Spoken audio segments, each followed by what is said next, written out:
ขอนอบน้อมแด่พ่อแม่ครูบาอาจารย์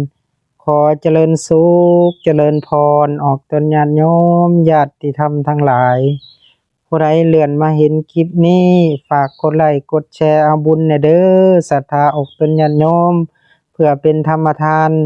มื้อนี้ข้าน้อยอาตมาภาพก็สิได้มาแจ้งถึงศรัทธาออกตนญาติโยม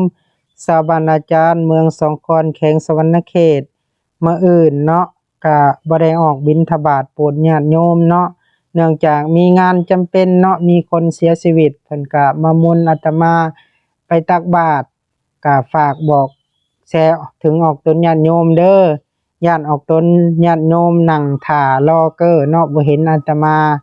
ก็ฝากกดไลค์กดแชร์ไปเด้อให้ออกตนญาติโยมเห็น